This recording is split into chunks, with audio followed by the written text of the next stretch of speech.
بسم اللہ الرحمن الرحیم۔ السلام علیکم ورحمۃ اللہ وبرکاتہ۔ آپ دیکھ رہے ہیں مکالمہ ڈاکٹر عمیر محمود صدیقی کے ساتھ۔ ناظرین، گزشتہ ایپیسوڈ میں ہم نے بات کی ہے مرزا قادیانی کی زندگی کے چند انتہائی اہم اور دلچسپ پہلوؤں پر، اور آج بھی انشاءاللہ ہم اسی عنوان پر بات کریں گے۔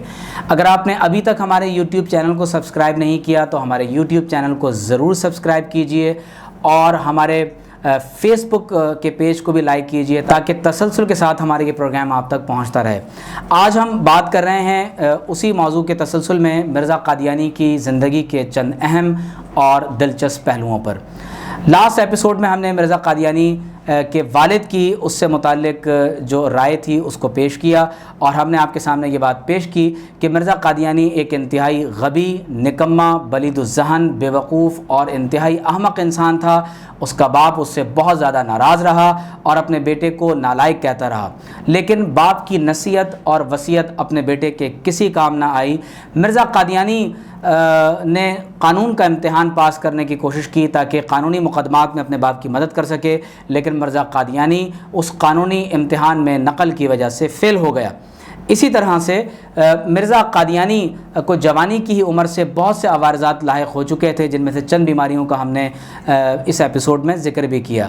خاص طور پر ہم نے آپ کے سامنے یہ بیان کیا کہ مرزا قادیانی سے عورتیں جو اس کے ارد گرد رہا کرتی تھیں وہ پردہ نہیں کرتی تھیں اور ننگی ہو کر اس کے کمرے میں نہا کر چلی جاتی تھیں، اور مرزا قادیانی وہاں پر اپنے لکھنے پڑھنے کا کام بھی ساتھ میں کرتا رہتا تھا۔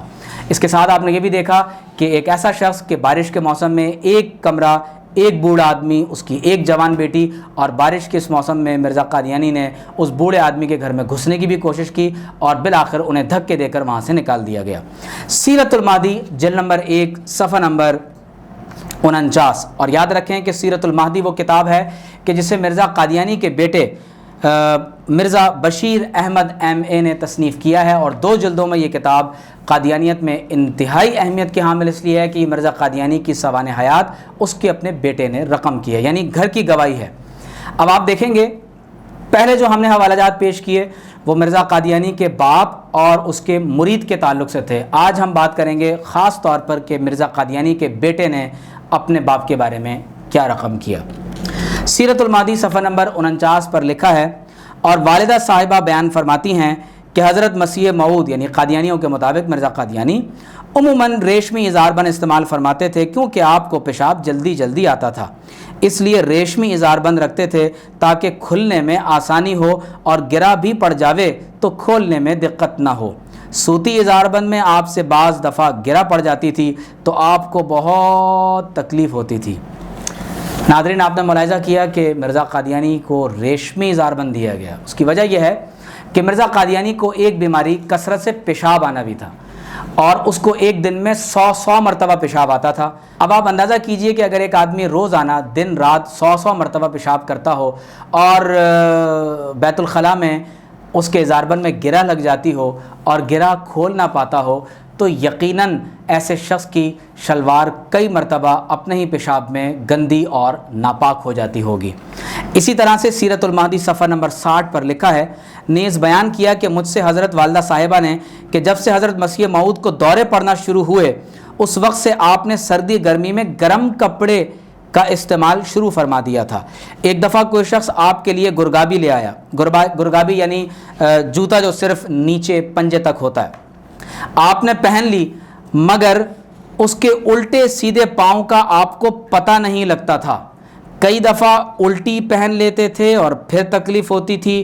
بعض دفعہ آپ کا الٹا پاؤں پڑ جاتا تو تنگ ہو کر فرماتے ان کی کوئی چیز بھی اچھی نہیں ہے۔ والدہ صاحبہ فرماتی ہیں کہ میں نے آپ کی سہولت کے واسطے الٹے سیدھے پاؤں کی شناخت کے لیے نشان لگا دیے تھے، مگر باوجود اس کے آپ الٹا سیدھا پہن لیتے تھے، اس لیے آپ نے اسے اتار دیا۔ صفحہ نمبر 344 پر لکھا ہے، بعض دفعہ جب حضور جراب پہنتے تھے تو بے توجہی کے عالم میں اس کی ایڑی پاؤں کے تلے کی طرف نہیں بلکہ اوپر کی طرف ہو جاتی تھی، اور بارہا ایک کاج کا بٹن دوسرے کاج میں لگا ہوا ہوتا تھا۔ اور بعض اوقات کوئی دوست حضور کے لیے گرگابی ہدیتاً لاتا تو آپ بسا اوقات دایاں پاؤں بائیں میں ڈال لیتے تھے اور بایاں دائیں میں،